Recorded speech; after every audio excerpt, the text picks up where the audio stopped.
A very good evening to students, and today we are discussing about the elocution. So మనము ఇంతకు ముందు వీడియోలో how to right essay writing అని చెప్పడం జరిగింది. ఇప్పుడు elocution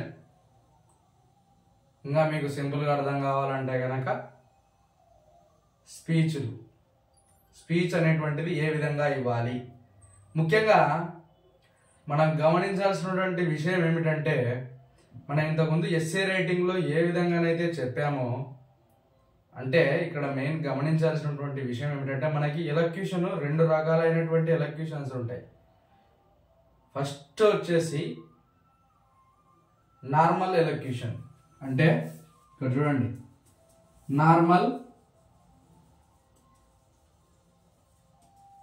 elocution, and second one is spot elocution.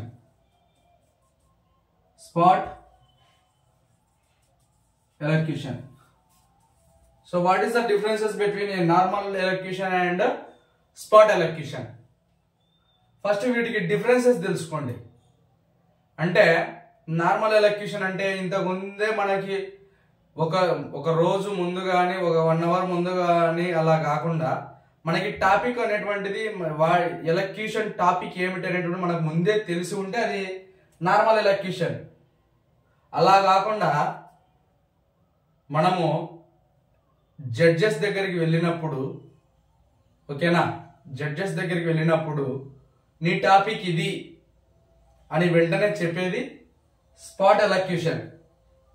ఓకేనా, ఎప్పుడు పర్ఫెక్ట్గా మాట్లాడేటువంటి పిల్లలు కూడా నార్మల్ ఎలక్యూషన్కి 100 మెంబర్స్లో 90 మెంబర్స్ వస్తే, 90% పిల్లలు వస్తే, ఈ స్పాట్ ఎలక్యూషన్ అనేటువంటి దానికి కేవలం మనకి 75% రావడం జరుగుతుంది. అంటే ఇక్కడ గమనించాల్సినటువంటి విషయం ఏమిటి చెప్పండి. ముఖ్యంగా అంటే దానికి దీనికి ఏమి తేడా అంటే, అది మనకు టాపిక్ ముందే చెప్పారు కాబట్టి మనం ప్రిపేర్ అయి ఉంటాము. ఇది స్పాట్ ఎలక్యూషన్ కాబట్టి అప్పటికప్పుడు చెప్పాలంటే ఏం చెప్పాలి అనేటువంటిది పిల్లలు బాగా కన్ఫ్యూజన్లో పడిపోవడం జరుగుతుంది. సో ఇదంతా కూడా మనము గమనించినట్లయితే చాలా తక్కువ.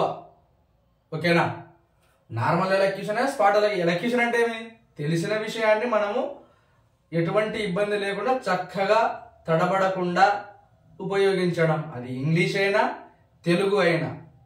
ఒకటి మాత్రం గుర్తుపెట్టుకోండి, ఎలక్యూషన్లో ఉన్నటువంటి జడ్జెస్ ఎవరైతే ఉంటారో వాళ్ళు ముఖ్యంగా మీలో గమనించేది ఒకే ఒకటి, మీరు ఏం మాట్లాడుతున్నారు అనేటువంటిది ఎవరు గమనించరు. మీరు ఎంత ధైర్యంగా మాట్లాడగలుగుతున్నారు అనేటువంటిది ఫస్ట్ ఇంపార్టెన్స్. బాగా గుర్తుపెట్టుకోండి, మీరు ఎంత ధైర్యంగా మీ యొక్క సమాచారాన్ని ఇతరులకు చేరవేస్తున్నారు అనేటువంటిది మాత్రమే ఏ జడ్జి అయినా కూడా గమనించడం జరుగుతుంది. అండ్ నెక్స్ట్ వచ్చేసి మనము పేజీలు చదివి ఈ విధంగా ప్రిపేర్ అయి ఉంటాం. అక్కడికి పోయేసరికల్లా ఒక్కసారిగా స్టన్ అయిపోయి భయపడతారు. ఎలక్యూషన్లో చెప్పేటప్పుడు చెప్పిన విషయాన్నే రిపీట్ చేయకూడదు. చెప్పినటువంటి విషయాన్ని రిపీట్ చేయకూడదు. ఎలక్యూషన్లో చేయకూడని తప్పులు ఏమిటంటే, ఫస్ట్ వచ్చేసి చెప్పిన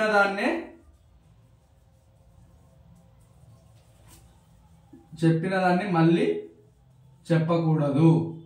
ఫస్ట్ ఇన్స్ట్రక్షన్.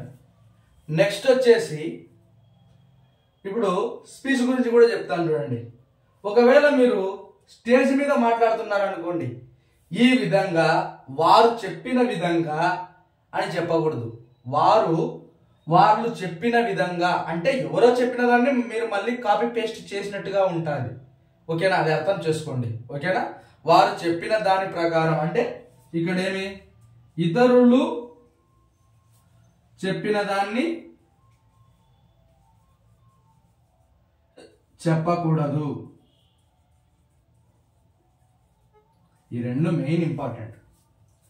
సో ఇక్కడ ఏమి, చెప్పిన దాన్ని మళ్ళీ చెప్పకూడదు. సో ఈ విధంగా చెప్పిన దాని ప్రకారం ఓకే, ఈ విధంగా చెప్పిన దాని ప్రకారం, ఈ విధంగా రిపీట్ చేయకూడదు అని చెప్తున్నా. ఇంకొకటి, ఇతరులు చెప్పిన దాన్ని చెప్పకూడదు. ఈ విధంగా పెద్దలు చెప్పినటువంటి ప్రకారము, ఆ వ్యక్తి చెప్పినటువంటి దాని ప్రకారము. ఇది ఎప్పుడు ఉపయోగపడుతుంది? ఈ సెకండ్ పాయింట్ గ్రూప్ డిస్కషన్స్ లో మీకు ఉపయోగపడుతుంది.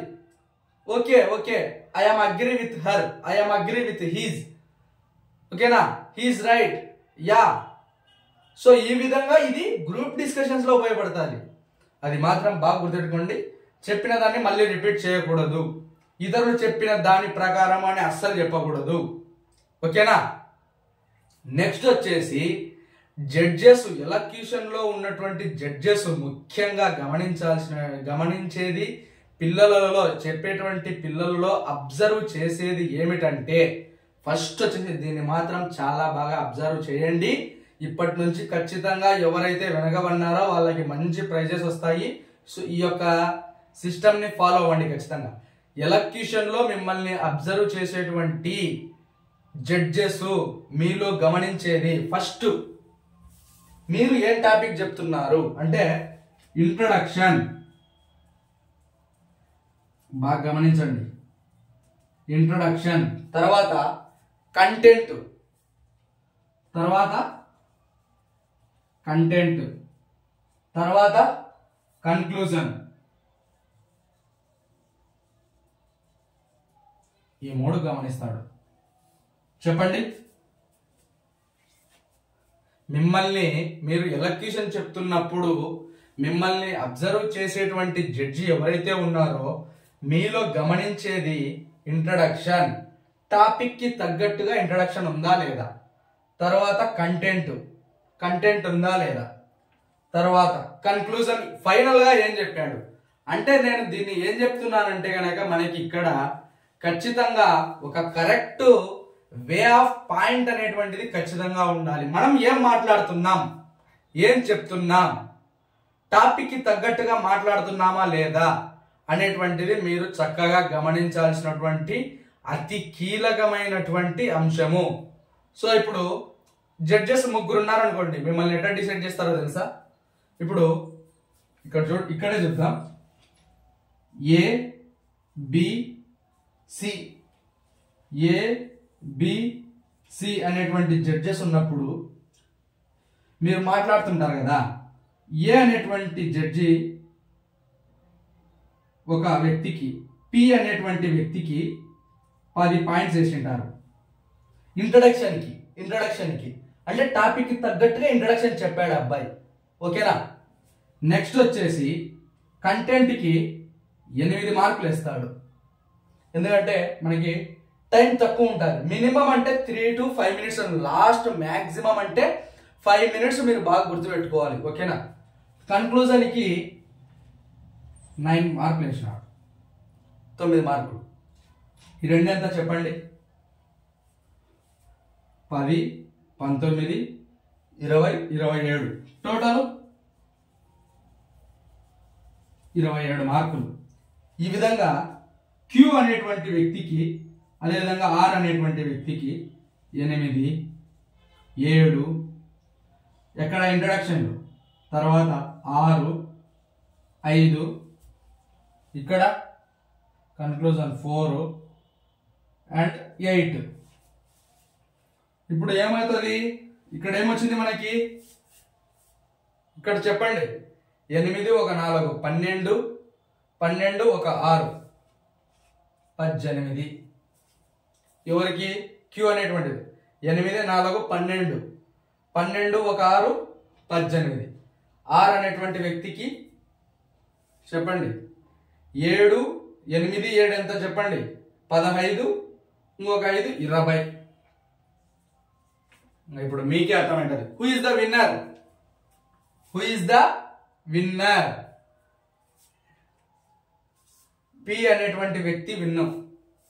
అర్థమవుతుందా మీకు? ఇప్పుడు బాగా క్లియర్ ఐడియా వచ్చి ఉంటుంది.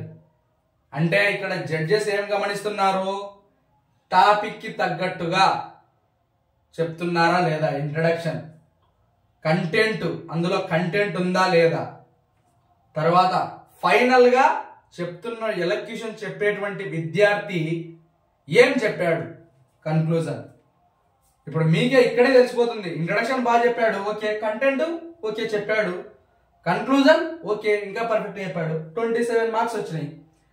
ఈ విధంగా ఏ అనేటువంటి జడ్జి చేసి ఉంటారు కదా, అదే విధంగానే మిగతా వాళ్ళు కూడా వేసి ఉంటారు ప్రతి ఒక్కరికి కూడా. సో ఇప్పుడు ఏ అనేటువంటి జడ్జి పి అనేటువంటి వ్యక్తిని అబ్జర్వ్ చేసినప్పుడు ఈ విధంగా మార్కులు వేసి ఉంటాడు. అదే విధంగా వీళ్ళు కూడా వేసి ఉంటారు. సో ఇక్కడ మనకి చిన్నగా ఉంది కాబట్టి నేను మీకు బ్రీఫ్ గా చెప్పాను, సింపుల్ గా చెప్పాను. అంటే ఒక వ్యక్తి గురించే తీసుకొని చెప్పాను నేను ఇక్కడ. అర్థమవుతుందా? ఈ విధంగా ముఖ్యంగా ఎప్పటికైనా బాగా గుర్తుపెట్టుకోండి, మినిమం ఎలక్యూషన్ లో 3 జడ్జిలు ఉంటారు. ఓకేనా? మీకు ఇచ్చేటువంటి టైం మాక్సిమం అంటే 5 మినిట్స్. ఓకేనా? 5 మినిట్స్ లో మీరు కంప్లీట్ చేశారు. ఒకవేళ మీరు 5 మినిట్స్ కంటే ఎక్కువ ఓకే వెరీ గుడ్ అంటారు, అంతే, ఏమన్నారు, okay stop here very good అంతే. ఓకేనా? ఎందుకంటే కనుక నేను కూడా చాలా కాంపిటీషన్స్కి వెళ్ళాను, ఇంటర్, డిగ్రీలో, పీజీలో. ఎందుకంటే I know that value, elocution, essay writing, debates, group discussions. So పిల్లలు చాలా మంది ఇబ్బంది పడుతున్నారు అనేటువంటి, ఎందుకంటే చాలా మంది పిల్లల్ని చూశాను బాగా నేర్చుకుని ఉంటారు, కానీ అక్కడికి పోయేసరికి భయపడతారు పిల్లలు. ఆ భయాన్ని పోగొట్టుకోండి. భయపడటంలోనే పడటం అనేటువంటిది ఉంటుంది అనేది గుర్తుపెట్టుకోండి. ఎవరుంటారు? మీ ఫ్రెండ్సే ఉంటారు, మీ ఫ్రెండ్స్ మీ టీచర్లే ఉంటారు. ముఖ్యంగా ఈ స్టేజ్ మీద స్పీచ్లు ఇచ్చేటప్పుడు మాత్రం బాగా గుర్తుపెట్టుకోండి. ఓకేనా?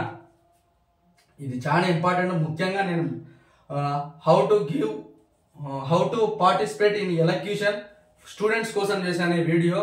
స్టూడెంట్స్ చాలా మంది ఇబ్బంది పడుతుంటారు. సో ఇందులో మీకు ఏమన్నా పొరపాటున ఏమన్నా అర్థం కాకపోయి ఉంటే మీరు నన్ను ఖచ్చితంగా కామెంట్ సెక్షన్లో నన్ను అడగండి. నేను ఖచ్చితంగా ఇంకొక వీడియో కూడా చేయడానికి నేను ఎప్పుడు కూడా రెడీగానే ఉంటాను. సో మీకు ఇది నచ్చినట్టయితే కనుక మీ ఫ్రెండ్స్కి ఖచ్చితంగా షేర్ చేయండి, లైక్ చేయండి, కామెంట్ చేయండి. ఎక్కువగా మీ ఫ్రెండ్స్కి షేర్ చేయడానికి ప్రయత్నించండి, ఎందుకంటే ఉపయోగపడతాయి. ఓకేనా? అర్థమవుతుందా? సో అందరికీ కూడా థ్యాంక్ యూ అండి. Thank you very much.